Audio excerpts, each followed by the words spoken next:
are staying to the end, and then to participate to this roundtable discussion with us to explore what's next for the EMI future perspectives. Today we have 4 distinguished guests here. They are representative of all different kinds of perspectives engaging the EMI practices. So we are very happy and very grateful to have them to provide their insights. Togetherly we can co-construct how we understand the EMI here and now. So firstly, I would like to ask a question to Dr. Hui-Chun. She's Associate Professor of the School of Medicine in Tzu Chi University. I have a question for you. Based on your involvement in the professional learning community and teaching demonstration classrooms, what are the most valuable takeaways for improving teaching practices? Thank you. Let's talk about the teaching demonstration first. In order to prepare my teaching demonstration, I have to review what I learned in the workshop, and also I watch previous other demonstration. So I learn different techniques using a different scenario. Okay, and also before the demonstration, we have to discuss my teaching plan with mentor. Actually, I learned a lot from him. Because the most difficult thing for me is to write out the teaching plan. Because we teach science, biochemistry. No one show us how to do the teaching plan. I have taught for over 20 years, never used teaching plan before. But this actually helps me a lot. I have to define clear learning objective for this class time. So if I stick my activity to the learning objectives, and the student can have a clear idea what are they supposed to learn, and that will help me to focus how to teach or the design of my class. And also I learned a lot from the peer review from my colleagues, from the experts, who gave me very valuable feedbacks, and like why should I do this instead of the other way, and should I have more students get involved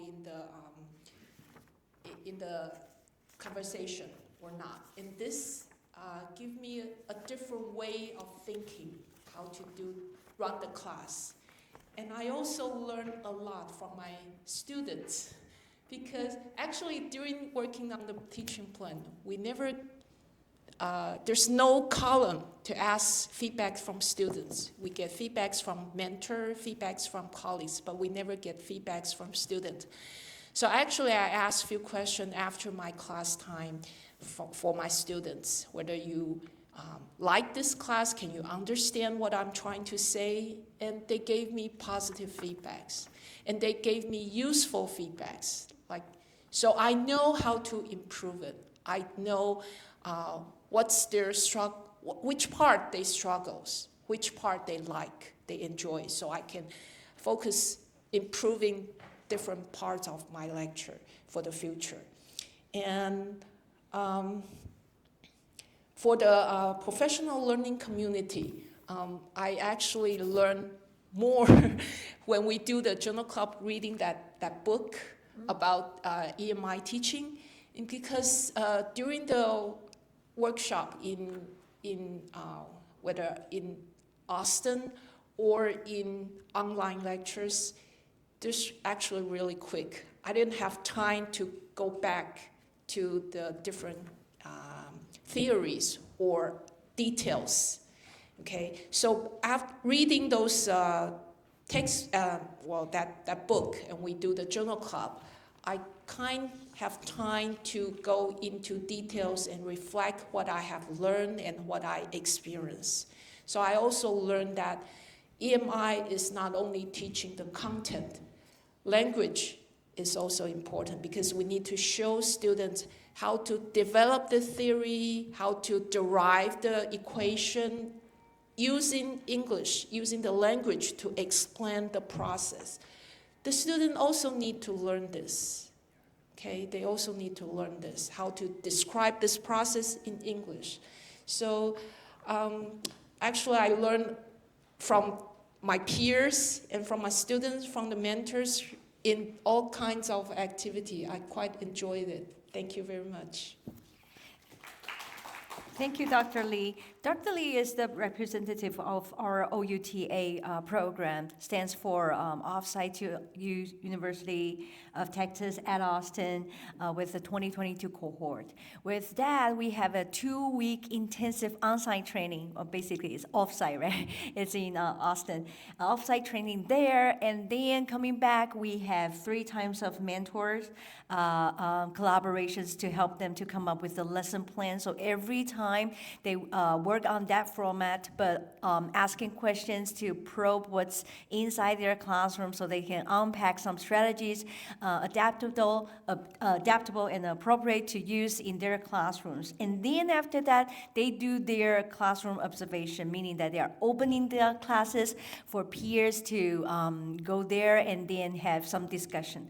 With that, we move on to the deliberation process. And that is not it. We also have a year-long professional learning community. Together, we study a book, as Professor Lee just mentioned. The book club help us to unpack what that really means of EMI in our own setting. So we have a lot of conversations and dialogues talking about, does this count? Does this work? And then how do I feel about this? How did I feel about this? And how do I feel about this now? Things like that.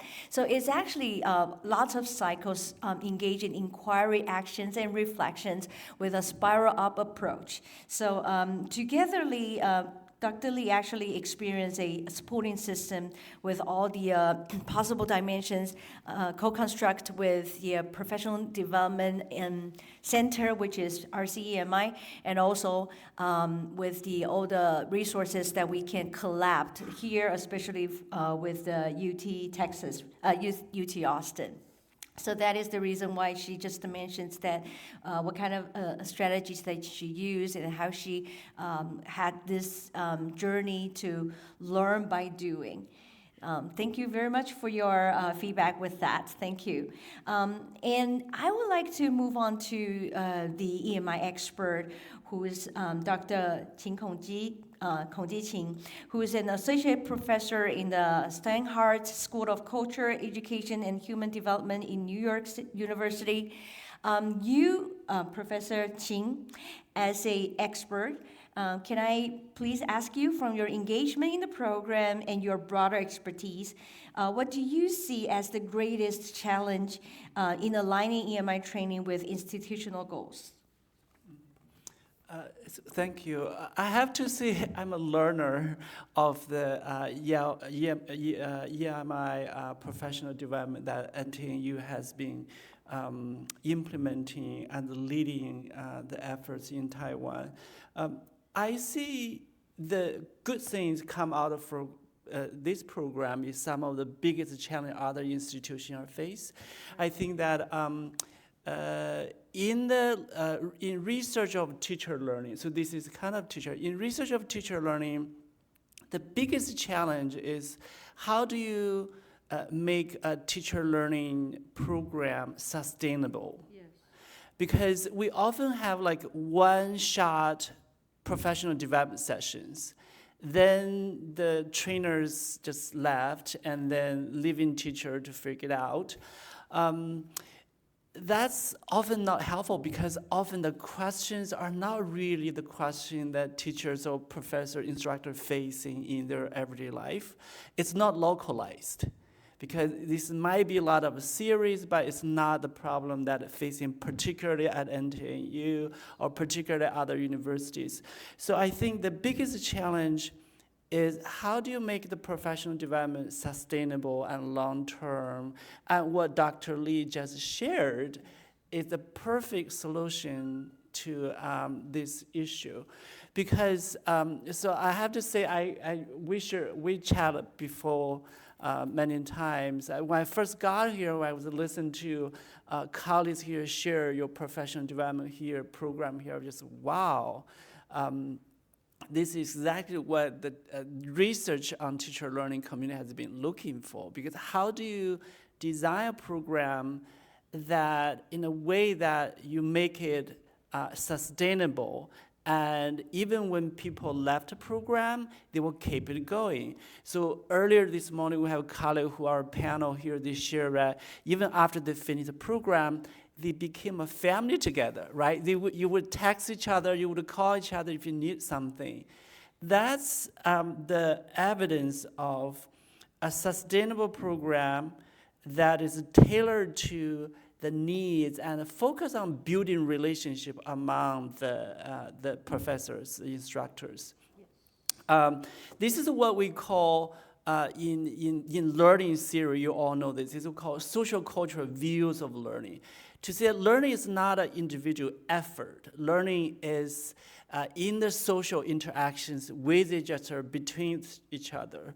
I see this professional learning community is a perfect example of you have a program that would lead to organic learning from each other. There's additional comment I would like to make is that another challenge that is to going back again to Dr. Lee was talking about that EMI is not just about content or language, it's both. And we learned from today's conversation this morning, when you guys were sharing, I was taking notes, is that EMI is not actually just, transfer from CMI instruction to EMI, right? It's push us to think deeply about what teaching is, right? So I hear a lot about student-centered teaching, engagement, empathy, global competence. Earlier in other session, Liao 教务长 talked about let Taiwan's voice to be heard, is students' identity. And I hear many times again, it tells us that teaching is a relational work. When you build relationship with your students, that they will learn much better, and your teaching will go much smoother. So, and then again, Dr. Lee was talking about learning from students rather than we feed the students.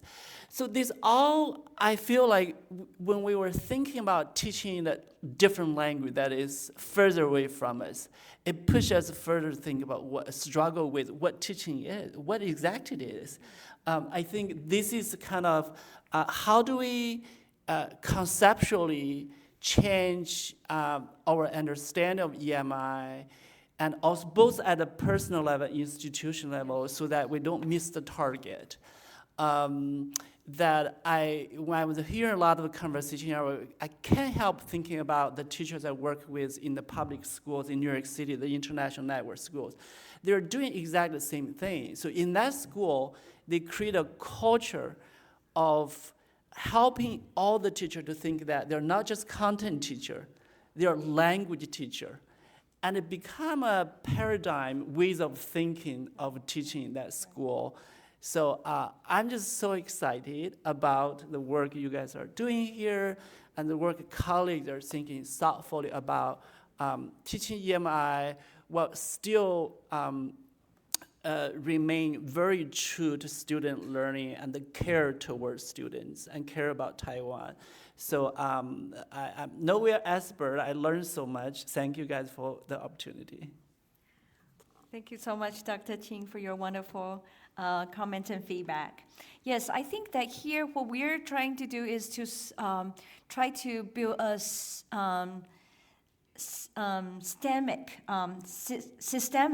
system that provide rapport for the teacher. We're talking about rapport, support, and rapport. We're actually trying to help teachers to realize in their own context that why they are doing this with a purposeful understanding of why EMI should play a huge role in their own teaching, and that initiative can drive to effective teaching or learning, and altogether they can be a mutual initiatives, mutual beneficial initiatives, not just from the teachers but also from the students' feedback as well. So together, this could be a sustainable model. It is because every stakeholders in this cycle can actually be benefited. So thank you so much, Professor Ching, for pointing that out of the model that we are doing with the institutional and also cross-institutional level that we are doing right now. Thank you so much. All right, and with the OUTA participants, they are firstly being observed in the classroom, and we got a conversation going on with the experts that we invited, and later on they are going to be experts, and they are going to get into the classrooms more to open in the near future, and also to provide feedbacks and expertise. And so far we have one classroom observation expert here, that is Dr. Keith Graham, who is an assistant professor in the School of Teacher Education here in NTNU. Dr. Graham, could I ask you a question? Drawing from your classroom observation experiences during the program, what elements were most impactful for providing actionable feedback to educators? Thank you for including me on this panel today. I believe that the most impactful thing for providing feedback is the rubric that the RC EMI provides. And I'm not just saying that as a selling point. I do genuinely believe that this can be a guide. One thing that Professor Lee said that I thought was very interesting is she said, I never made a lesson plan before. I didn't really know, how to do this EMI thing. And then connecting to something Dr. Chin said is that EMI pushes us to think about what teaching is. So what is EMI teaching? Well, I think this rubric provides a very, very good roadmap for that, whether you're lesson planning or whether you're actually, implementing the lesson or connecting to the question I was just asked, giving feedback. And so when I give feedback in these classroom observation sessions, I try to always ground it in this rubric. And so during today's, in my session in today's presentations, my questions were drawn from here. For example, how did you think about scaffolding learning during this lesson? Or what areas do you think you could have improved scaffolding learning? Today, we especially talked a lot about culturally responsive teaching, because in my room there was a little bit of confusion. Dr. Chin this morning gave a very nice talk on aspects of that. This rubric provides the foundation for those conversations. It provides for both outside the classroom and inside the classroom. Dr. Chin also said one thing, even when they leave, they keep it going. And so one thing that I want to encourage all of you today is that even when you leave here today, you can keep this professional development going and you can help spread it. The faculty members at your university don't necessarily have to come to this program, though I think we really want them to. They don't have to join this program. You now have the tool, this EMI Classroom Observation Rubric, to have conversations with those that don't have the opportunity to join this program or a program like the UT program. Have conversations, visit their classroom, talk about, well, today I saw some bits of active participation. How can we increase that active participation? Although some of you may have, when you came to this program, thought of this paper as we're going to use it for 2 hours in that session and then we're going to leave it behind, I think this is the study guide. This is the tool. This is the conversation starter when you're giving feedback on all aspects of EMI teaching. So I encourage you to use it in that respect, whether you're just having a conversation with a colleague, whether you're coaching them on a lesson plan, or whether you are having them observe your lesson or you're observing theirs. And also don't forget that it can be a self-reflective tool. That when you take it into your own classroom and after a class, did I give students opportunities to interact and engage? Maybe even interact and engage in terms of giving me feedback, which was another thing Dr. Lee said that I was very impressed with. This is, to me, the most impactful for providing actionable feedback for educators. Thank you. Thank you so much, Dr. Graham. I am very happy that someone finally sees the importance of why we are putting this as an infrastructure of the framework of what we are looking at. We're actually using the rubric as the learning objectives with this project, because for teachers, this is like their project-based learning, actually. So we're actually seeing those as aspects that you want to reach. And instead of you are from all kinds of different backgrounds, this serves as a vehicle for them to put their heart and soul in it. And then we also provide a framework so that we can talk about it together, not to mention just about the content. So a lot of people will say, do you provide content-specific EMI training program? We don't for now, but we also do not probably see that need for now. But in the future, yes, we may move on to that, but we still see that we can do a lot with the current framework that we provide. And thank you so much for seeing that. We also provide guidance. We provide annotated lesson plan template. We provide this observation like a rubric, and then we got a record that for you to observe. So yes, so we can togetherly have that we call deliberation in the classroom based on what you do. It's like serving a potluck, and everybody could talk about a secret recipe and the ways that you do with the dish to make it, shine, things like that. So yes, the deliberation is something we're looking at here in EMI so that we can unpack that contextual practices, right, lies within. Thank you so much, Dr. Graham, for your wonderful feedback. Now, lastly, I would like to invite, actually, she's the expert here as well, but she, Annalie, being as one of our PD participants this cohort, is Dr. Yi-Heng Liao from National Pingtung University, the Mount Dawu College. A question for you, Dr. Liao. Reflecting on your experiences with the EMI training, what specific strategies or practices have you found most effective in fostering collaboration, creativity, and critical thinking in your classroom? And you can also talk about some experiences that you had during the program. Thank you. Thank you. How many time do I have? Is that 10 minutes or 10 hours?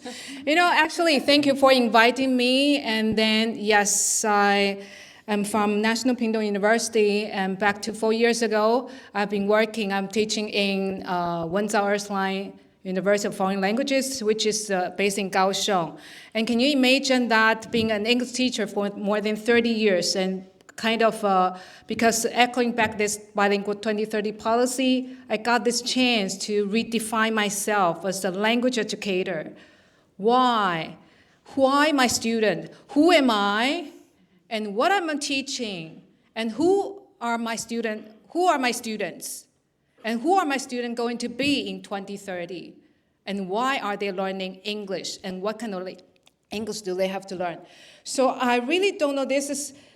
To be honest, I've attended so many PD training programs here, there, over there, on-site, overseas, whatever. My husband joked with me that you are even working hard than your PhD degree. I'm getting my, But the reason why is that I think this is, EMI PD. Allow me to rephrase that. EMI, English Medium Instruction, Professional Development. But I would like to say that English mission impossible, possible doable. Because of all this, why we are here, just kind of echo back Dr. Graham's, what he just mentioned, that every one of us, we don't just play the game. Actually, this is a quote by one of the MLB, I think they call that Joe D. He is a Yankee player, New York Yankee player. And he said the quote, "You don't just play the game, you leave something behind." And we are just like the MLB. We have the National League. We have what is another one? The other is National League, and the other is 国家联盟，一个是 American League. Just like we do have the private universities and national universities. All universities should not be excluded. Even though I know only some university, you got the sugar daddy, something like that. But I think, thank you for providing all these opportunities that we can get together, we can connect with each other, because this is just not a policy. This is not a privilege. This is not something about the prejudice of over for somebody who might speak good English and who might be somebody, the top 3 university or top 4. But I think this is something make me feel that whenever I attended all this training program, what kind of techniques?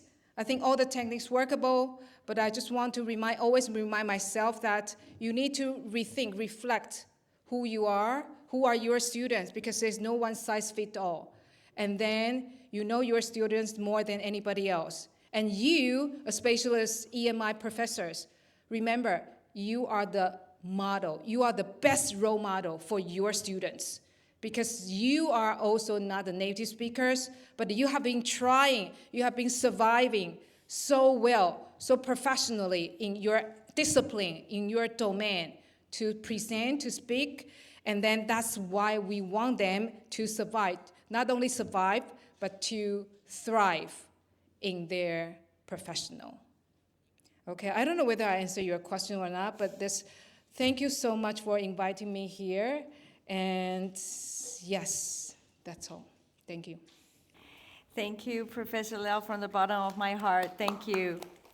Well, I think that it's a great time that we also open the floor to our audience to have some interaction with our panelists. Do we have any questions from you or any feedback from you? Or maybe a famous quote from you? Yes?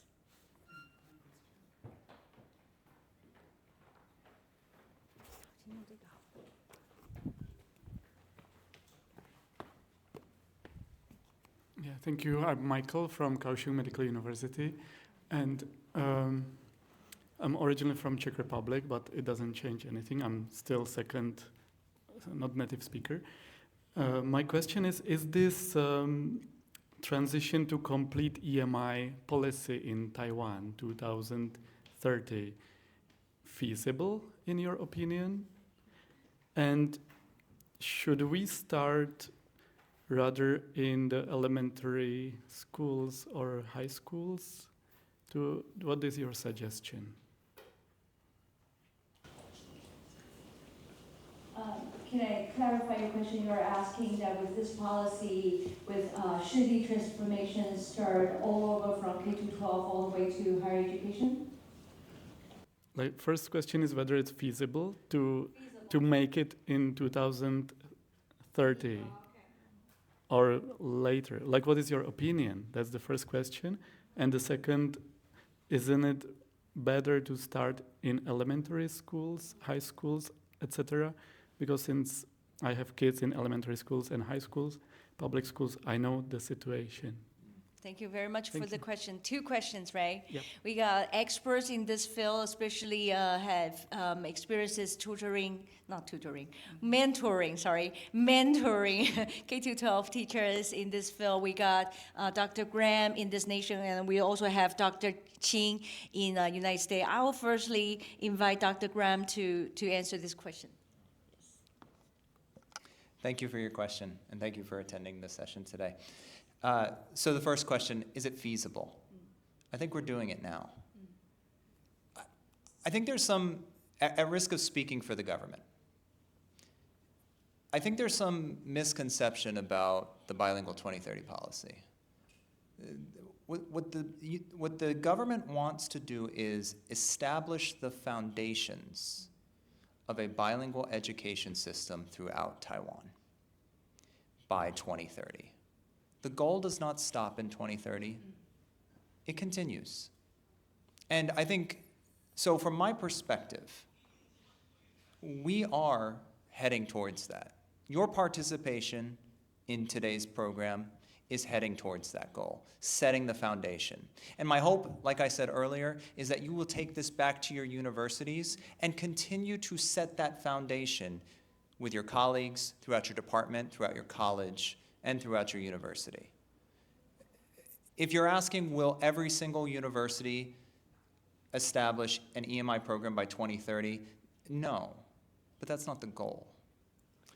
As for the second question, the other thing that you need to understand about the Bilingual 2030 policy is that it does run from first grade all the way through higher education. In primary and junior high school, they focus on establishing an English-friendly environment. Okay? And now, again, some misconceptions are that they want them doing full EMI at those levels. That is not the government's goal. They want to make sure that students feel comfortable in an English environment, in an education setting during primary school and junior high school. And I think that's particularly important because if you ask me as the outsider, what is one of the major obstacles to Mandarin English bilingualism in Taiwan? It is not language proficiency, it's the courage to use what you already know. So I think the government is heading in a good direction with that policy in the primary and junior high school settings. Now, not all schools have that yet, but the government does hope by 2030 that 1/3 of schools will, and they're working towards that. As for high school, there is another policy that continues that, helping encourage more English environment throughout the school, but there is also experimental class programs where the expectation is 50% or more, the goal is 50% or more of instruction happens as a transition to higher education where the goal is full EMI instruction. So these things are happening. They may not be happening in your children's schools. It takes time. Changing the medium of instruction throughout a nation is not something that happens in a couple years. But what can happen by 2030 is we set the foundation to continue that growth. Thank you so much, Professor Graham. Could I just move on to Professor Ting? I don't have an answer for that question because, first of all, I'm not a Taiwanese. But I just want to share, so as a language educator and a researcher, this is a quite rich context to study language policy and language education practice. I also think that Taiwan itself is so diverse. You hear different opinions, right? And I know that this policy has been debated rigorously, in the society and institute in higher education. What I've been thinking, I think language also make us to think really very hard who we are, the identity questions. I was chatting with, I had an informal conversation with professors that I'm preparing to do research. Like this morning, I shared the two conversations with the colleagues here. Emerged from my conversation with them teaching EMI is all about identities. How do we see ourselves language-wise, right? So, Taiwan has been colonized by different powers, right? China, Japan, and Western European countries. And this has a lasting impact on our identity, and not mentioning the indigenous people. So I don't have an answer to that question, but I do know at least the way that I see from NTNU's effort in promoting EMI instruction, the way that you guys have been thinking about it is very thoughtful, very thoughtful. I'm just so excited about a lot of the work here, but I'm also equally excited about, not excited, I'm very intrigued by what this new language policy would do to everyday people. Because our identity, not mentioning the people here, but also in a lot of countries, because of globalization, the identity is so complex. It's hybrid. I've been thinking about who am I too. I'm not 100% Chinese anymore, and I'm not an American citizen either. I think I'm a hybrid. I think education, regardless of Chinese media instruction or English media instruction, it's a process of changing who we are. And the change is always in flux. It constantly changes. So this is a very detour to your question, sorry, but I don't know. But I think this is a very interesting policy, and it pushes us to think about education and ourselves. Right. Thank you so much, Professor Chin. Although Professor Chin is not in the context, but with his answer, he actually pushed us through the meaning of why EMI should take a place. It is because of the workforce, or it is because of the globalization, or how could we embody self-identity in this globalization practices, so that we are sharing that intersubjectivity through the co-constructing use of the language. And I think that is definitely a very important issue that we can talk about here, starting from, I mean that it's been discussed and debated quite fiercely, but I think that is definitely a very important issue to talk about. And here, I think that to wrap up this, I think also Professor Liao has a very good part to share. Okay, thank you for these great questions. And allow me to use a homophone of 双语, right? We have a 双语政策. 语 means language. But we could possibly change it into 语, another 语, 给语. 双语. Why we use languages? Because we use that to communicate with the world. But before communicate with the world, we need to communicate with the words. Communicate with the words that in the discipline, that's what EMI is talking about, and communicate with the words in kids' elementary school while they are doing this CLEO program, CLEO lesson plan or something. But that is something that's step back to rethink why we are doing that. I know, I agree with all the professors here. I don't have the answer yet. Because now we are transforming, we are becoming to do this, to work in this journey. And nobody can guarantee we will succeed or not, but as long as we are here together, we know that's the right track. And then that's the right way. And I know you, and I think that's the very last one is what? That's as a language educator, I think why languages is so important, languaging, is because especially now in Taiwan, some professors mentioned that Taiwan is a plurilingual country, and not just bilingual.